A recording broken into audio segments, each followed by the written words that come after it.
Everyone, welcome to my YouTube channel Eagle Eye on Chart. आइए आज हम लोग डिस्कस कर लेते हैं कल यानी कि फ्राइडे को मार्केट किस तरह से मोमेंटम दिखा सकता है और क्या क्या उसके पीछे के प्राइस एक्शन का लॉजिक है और उसके पीछे की साइकोलॉजी क्या है। तो आइए हम लोग डिस्कस करते हैं बैंक निफ्टी को।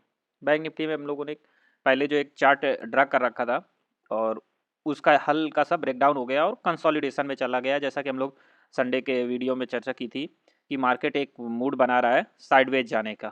तो हमारा एक ये उम्मीद थी कि थर्सडे को में भी निफ्टी की एक्सपायरी की वजह से थोड़ा बहुत हलचल हो, उसमें कुछ हलचल होनी चाहिए, बट उसको निगलेक्ट करते हुए मार्केट हमारा, जैसा कि मार्केट हमेशा सही रहती है और मार्केट के पीछे हम लोग चलते हैं धीरे धीरे से। तो आज मार्केट टोटली साइडवेज रहा और आप सॉरी, अब ये मार्केट के गिरने की अगर चाल देखेंगे, जैसा कि हम लोग डिस्कस भी कर चुके हैं कि गिरने की चाल ये जो धीरे धीरे चल रही है ये साइडवेज चाल होती है और गिरावट आनी होती है तो इतनी धीमे धीमे गिरावट नहीं आती है। रिटेलर को मौका नहीं देते हैं, जो बिग डैडीज रहते हैं वो मौका नहीं देते हैं, जब गिराते हैं तो मौका नहीं देते। इस बार ये मार्केट बिल्कुल धीरे धीरे गिर रहा, क्योंकि उसके पीछे का लॉजिक ये था हर छोटे छोटे पॉइंट के बाद में सपोर्ट है और सपोर्ट है तो कहाँ तक मार्केट लाएंगे और वहाँ से फिर से सपोर्ट लेके चला जाएगा। इसी वजह से जो बड़ा पैसा है वो क्या कर रहा है, मार्केट को साइडवेज ले जा करके प्रीमियम ईटिंग कर रहा है और वहाँ से वो पैसे बना रहा है। उनके पास बहुत सारे रास्ते होते हैं, इसी वजह से वो इस बार उन्होंने ये वाला रास्ता चुना कि साइडवेज जा करके प्रीमियम ईटिंग करते हैं। अब हम लोग देख लेते हैं कि जो लाइनें ड्रा की हैं तो किस बेसिस पर लाइन ड्रा करी है। देखिए आप, ये जो ये लाइंस, ये कैंडल्स है, ये आवरली चार्ट है। आवरली चार्ट में ये स्लोप में इसने मोमेंटम दिया है, तो ये जो रेड लाइन आपको दिख रही है इस स्लोप में है, ठीक।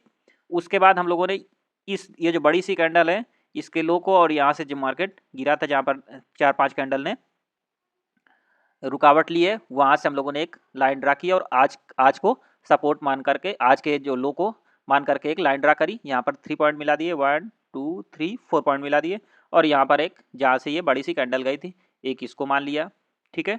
एक लाइन इस पर ड्रा कर ली और एक ये यहाँ भी एक्यूमुलेशन हुआ है और यहाँ से मार्केट एकदम से गया था और फिर इसको ब्रेक करने के लिए जहाँ पर ये कुछ इसी तरह का ये वाला जो स्ट्रक्चर बना है, इसी तरह का कुछ HDFC का स्ट्रक्चर था, हम आपको अभी दिखाएंगे।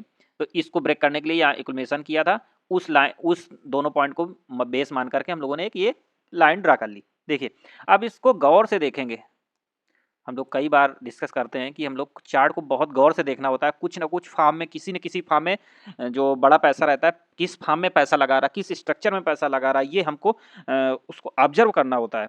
उसी चीज़ को ऑब्जर्व करते हुए हम लोगों ने ये देखा है कि इस हाई पॉइंट को मिलाया और इस लो पॉइंट को मिलाया, देखा कि एक पोल जैसा पैटर्न दिख रहा है और यहाँ देखिए ये पोल जैसा एक इसके बीच में ये एक्युमुलेशन हुआ है और ये एक फ्लैग। तो मार्केट में एक चलता है पोल एंड फ्लैग पैटर्न, तो ये पोल है और ये फ्लैग है।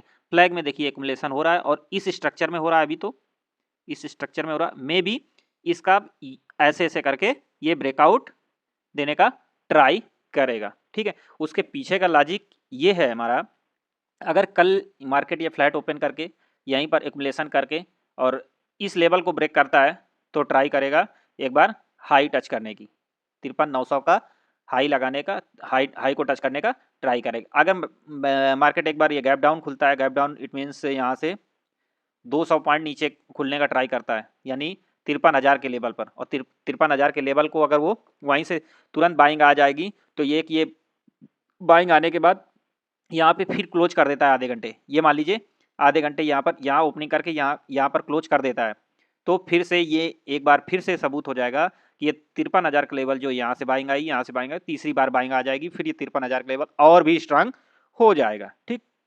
एक तो ये सिनारियो बनता है।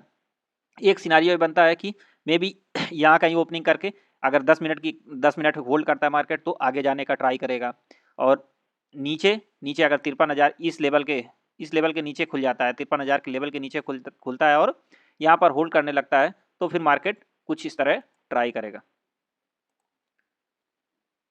ऐसा अनुमान लगाया जा रहा है। अगर ये होल्ड करता है तो फिर पहले ये ट्राई करेगा, ठीक है।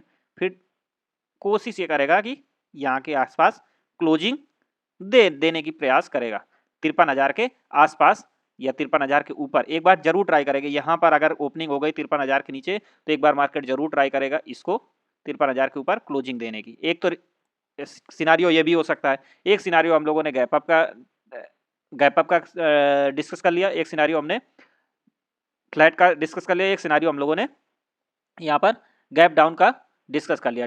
अगर ये गैप डाउन खुलता है और होल्ड करता है तो फिर ये चांस हाई चांस बन जाएंगे इस लेवल को टच करने के। ठीक है, तो हम लोग एक्सपेक्ट यही करेंगे कि मार्केट यहीं अगर ओपन होता है तो फ्लैट ओपन हो जाए और ओपन होने के बाद ऊपर जाने का ट्राई करें, और अगर गैप डाउन खुलता है तो इस यहाँ कहीं लेवल पे गैप डाउन ओपनिंग करता है और ज़्यादा ओपनिंग नहीं हो और ऊपर जाए मार्केट, हम लोग ये एक्सपेक्ट करते हैं। और आइए चलते हैं, जान लेते हैं उसके पीछे की वजह क्या है, ऐसा ऐसा सिनेरियो क्यों हो सकता है, आप जाने के चांसेस क्यों ज़्यादा बन रहे हैं, आप जाने के चांसेस सॉरी अब जाने के चांसेस इस वजह से ज़्यादा बन रहे हैं। देखिए, सब first of all ICICI bank का डेली का चार्ट है और आप ये देख रहे हैं ये देखिए, ये पॉइंट है, ये पॉइंट है और ये पॉइंट है, ये सिमिलर पॉइंट है और इसी पॉइंट के आसपास आज भी इसने अच्छी क्लोजिंग दी है आईसीआईसीआई बैंक ने, और ये कंटिन्यू 5 to 6 डेज इसी लेवल के आसपास से अप होकर के एक अच्छा सा एक्युमुलेशन शो कर रहा है, यानी इस हाई पॉइंट को ब्रेक करने के लिए काफ़ी हद तक ये रेडी है। ठीक है, और ये जो जहाँ से रिजेक्शन लेटेस्ट रिजेक्शन आया है वहाँ के लो के पास में भी इसने क्लोजिंग दी है और एक ठीक ठाक कैंडल अच्छी सी बनाई, तो ये ट्राई करेगा इस तरह जाने का। ठीक, नेक्स्ट ट्राई कर लेते हैं एचडीएफसी बैंक। एचडीएफसी बैंक के पीछे का लॉजिक आप समझिए, इसके पीछे का लॉजिक ये है, देखिए जैसा कि हम लोगों ने ये एक पिक्चर बनाई थी और इस ट्रेंड लाइन को के नीचे ड्रा किया, इस ट्रेंड लाइन के नीचे आज ओपनिंग हुई और उसके बाद क्लोजिंग भी उसी के नीचे हो गई। ठीक है, और लेकिन इस ट्रेंड लाइन को इसने टच किया, इसका हाई टच किया, मतलब ये एक तरह से आज के दिन इसने रेजिस्टेंस कवर किया इस ट्रेंड लाइन ने। ठीक अब इसमें साइकोलॉजी पे बात कर लेते हैं। साइकोलॉजी पे ये है एचडीएफसी बैंक का, ये देखिए सॉरी, ठीक है, इसने गैप डाउन ओपनिंग करी, गैप डाउन ओपनिंग यहाँ के आसपास करी। ठीक है, गैप डाउन ओपनिंग करने के बाद इसने क्लोजिंग यहाँ करी, इस हाई पॉइंट को टच किया, ट्रेंड लाइन को टच किया और क्लोजिंग यहाँ कर दी, मतलब इसके लो के ऊपर इसने क्लोजिंग करी। अभी हाई चांस ये है, इसके पीछे की साइकोलॉजी, अगर इसको नीचे जाना था तो ये अपने आज के लो को ब्रेक क्यों नहीं किया, ब्रेक करके सस्टेन क्यों नहीं किया। ठीक, इसने इसका मतलब जितनी भी गिरावट आनी थी, गिरावट इसमें कोशिश की इसने कि अब गैप डाउन ओपनिंग के बावजूद भी इस पे सेलर हावी नहीं हो पाए और इसने आकर के ऊपर क्लोजिंग दी। इसके पीछे का साइकोलॉजी पॉजिटिव, मार्केट के लिए पॉजिटिव ये है कि गैप डाउन ओपनिंग के बाद तब तो क्षमता थी सेलर के पास में बिकवाली करने के लिए, इसके पास स्पेस था क्योंकि गैप डाउन हो गया था, यहाँ से इसको इसमें वीकनेस आ गई थी तो इसको गिराने की क्षमता थी, कम ताकत लगानी पड़ती इसको गिराने के लिए, लेकिन फिर भी उस ये मजबूती के साथ ऊपर इसने क्लोजिंग दी। इसका मतलब ये यहाँ से इस पॉइंट से स्ट्रांग है। अब वीकनेस, नेक्स्ट वीकनेस इसमें तभी आएगी जब इसके लो को तोड़ करके सस्टेन करने लगेगा। ये साइकोलॉजी पॉइंट है हमारा कि यहाँ से हमें मजबूती मिल रही है, और मजबूती अगर एचडीएफसी बैंक में मिल रही है इसका मतलब बैंक निफ्टी में भी मजबूती आएगी और निफ्टी में भी मजबूती आएगी।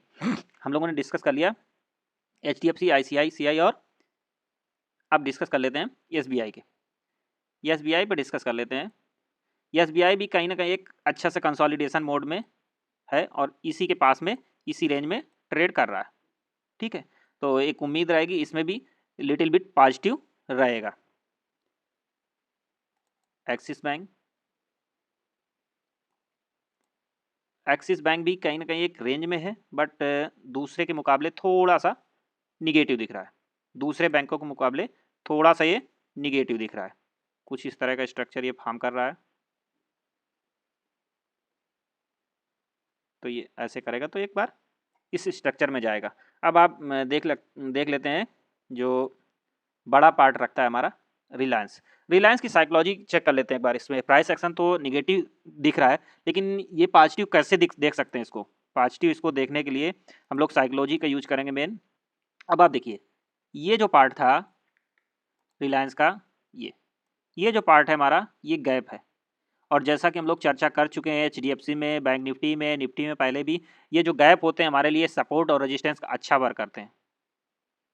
ठीक है, ये जो गैप है हमारा सपोर्ट और रेजिस्टेंस का अच्छा वर्क करते हैं। अब इसने क्या किया, ये गैप आकर के इसने पूरा फिल कर लिया, इस बार इसने पूरा गैप फिल कर लिया है। तो अब ये हमारे लिए एक सपोर्ट का काम करना चाहिए। इसके पीछे की साइकोलॉजी ये है, प्राइस एक्शन तो निगेटिव दिख रहा है बट पॉसिबिलिटीज ज़्यादातर ये है 95% यहाँ पर ये गैप हमारे सपोर्ट और रेजिस्टेंस का अच्छा वर्क करते हैं। जब जब ये टाइम फ्रेम डेली और वीकली या मंथली पर हो तो निश्चित ही ये वर्क करते हैं। तो कल हम लोग उम्मीद करेंगे लिटिल बिट सवा या तो 0.25 या 3 पॉइंट गैप अप ओपनिंग के साथ में धीरे धीरे ये ऊपर की तरफ सस्टेन करे रिलायंस, और रिलायंस बिग पार्ट रखता है निफ्टी में, हैवी वेट में। तो इसके पीछे के कंपोनेंट पे हम लोगों ने चर्चा कर ली, बैंक निफ्टी और निफ्टी की। और एक साइकोलॉजी पॉइंट और है, ग्लोबल मार्केट में हम लोग देख लेते हैं। ग्लोबल मार्केट में जो अभी डाउ चल रहा है हमारा, डाउ हमारा एक साइकोलॉजिकल लेवल है जो 44,000 का, 44,000 के लेवल को आज उसने कहीं ना कहीं टच किया है, और वहाँ से टच करने के बाद एक करीब 80 पॉइंट का अप मूव भी है यहाँ पर। तो एक साइकोलॉजिकल लेवल 44,000 का है, उसको टच भी कर लिया है। तो अब लगातार कंटिन्यू, देखिए एक मेन पॉइंट डिस्कस कर लेते हैं हम लोग साइकोलॉजी पे। लगातार इसने 1 2 3 4 5 डे निगेटिव में रहने के बाद कहीं ना कहीं यहाँ पर अब एक चांस बनता है कि एक बार अब ये पॉजिटिव मूव देगा, क्योंकि अब 5 दिन लगातार सेलिंग के भी हो गए, अब बायर भी आएंगे और अपने साइकोलॉजिकल लेवल 44,000 के आसपास भी आ गया है, उसको टच भी किया है। ये बड़े पॉइंट रहते हैं 500 और 1000 के मल्टीपल में है तो बड़ा साइकोलॉजिकल लेवल रहता है, और 500 के तो उससे थोड़ा छोटा रहता है, बट ये पर यहाँ पर ये मेजर साइकोलॉजिकल लेवल पर है। तो हम लोगों ने बैंक निफ्टी और उसके कंपोनेंट के बारे में चर्चा कर ली। निफ्टी के कंपोनेंट जो भारी कंपोनेंट है हमारा रिलायंस, उस पर चर्चा कर ली। और अब चर्चा कर लेते हैं निफ्टी पे। निफ्टी पे जैसा जैसा कि हम लोगों ने कल चर्चा की थी, ये लाइंस हम लोगों ने ड्रा की थी कि एक रेंज में रहने की उम्मीद है। संडे को भी डिस्कस किया था और कल भी डिस्कस किया था, इस रेंज में रहने की उम्मीद है।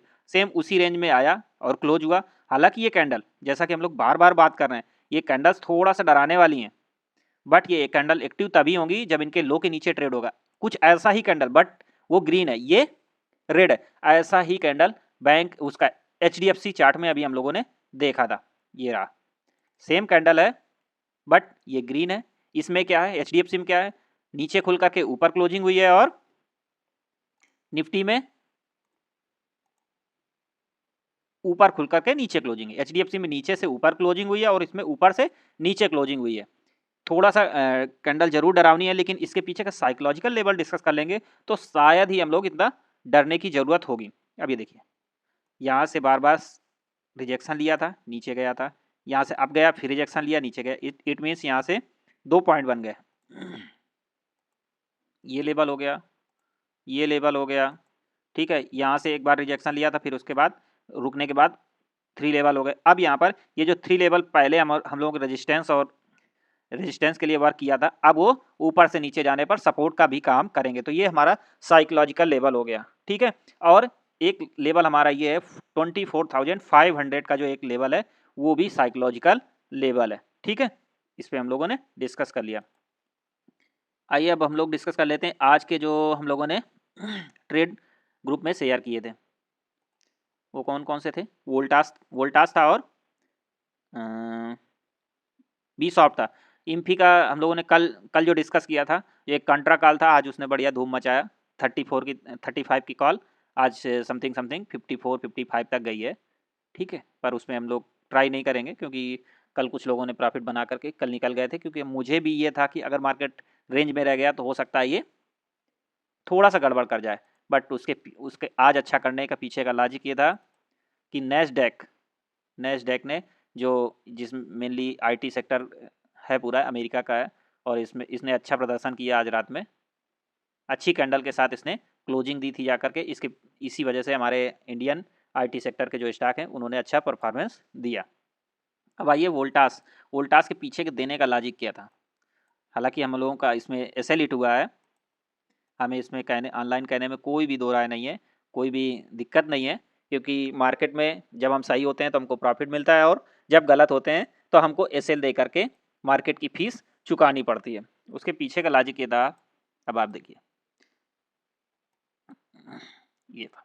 इस हाई पॉइंट को, इस जो पॉइंट है ये पॉइंट को ब्रेक कर रहा था, पहले इसने कल की कैंडल ने ब्रेक कर दिया था और फिर इसी पॉइंट पर आकर के जब हावर कर रहा था तब हम लोगों ने ट्रेड लिया था। ट्रेड लेने के बाद कुछ 32 पे लिया था और एसएल हम लोगों ने 29 का रखा था, तो वो एसएल हमारा हिट कर गया। ठीक, अब बी सॉफ्ट की बात कर लेते हैं। बी सॉफ्ट में हम लोगों ने प्रॉफिट बनाया। बी सॉफ्ट के देने के पीछे का लॉजिक भी सेम ही था, वो भी क्लोजिंग हाई कर रहा था, इसके पास था, यहाँ से अब गया था, तब हम लोगों ने यहाँ पे पैसे बना लिए थे। 2 ट्रेड दिए थे हम लोगों ने, एक ट्रेड हमारा ऐसे लिट कर गया था, एक में हम लोगों ने गेन कर लिया। ठीक है, ऐसे हम लोग मिलते रहेंगे मार्केट के टाइम भी, लाइव सपोर्ट में और आफ्टर मार्केट जो हम लोगों ने दिन में डिस्कस किया हुआ, जो भी हम लोगों ने ट्रेड किया होगा उस पर हम लोग एक वीडियो लेकर आएंगे। और वीडियो अच्छा लगेगा तो आप प्लीज़ हमें फॉलो करते रहिएगा, हमारी वीडियो देखते रहिएगा, जिससे आपको प्राइस एक्शन के साथ में साइकोलॉजी पर आपको सुधार करने का बहुत मौका मिलेगा। और साइकोलॉजी आपकी अगर मेंटेन हो गई तो आपको जिस तरह आज का मार्केट था, आज के मार्केट में क्या करना था, और हम लोग हर ट्रेड को बार बार मंकी जंप क्यों नहीं किया, चुपचाप क्यों शांत रहे, क्योंकि हम लोगों को पता चल गया था कि यहाँ पर साइकोलॉजी हमारी फिट नहीं बैठती है और यहाँ पर रेंज बाउंड होने की ज़्यादा उम्मीद है। इसी वजह से हम लोगों ने बार बार कोई भी ट्रेड प्लान नहीं किया। हम लोगों का जो भी एक एसएल हिट हुआ और एक में प्रॉफिट हुआ, तो ये भी बहुत बड़ी बात है। इस तरह के मार्केट में सर्वाइव करना, हम लोग आपस में चर्चा करते रहेंगे किस तरह से ट्रेड लेना है, किस तरह से उस पर एंट्री एग्जिट करना और कहाँ पर ट्रेड नहीं लेना। मोस्ट इंपॉर्टेंट पार्ट रहेगा हमारा कि ट्रेड नहीं भी लेना एक पैसा बचाने के बराबर है, क्योंकि हम जंप करेंगे बार बार तो हम लोग लॉस के लिए आगे बढ़ेंगे। ठीक है, थैंक्स फॉर वॉचिंग।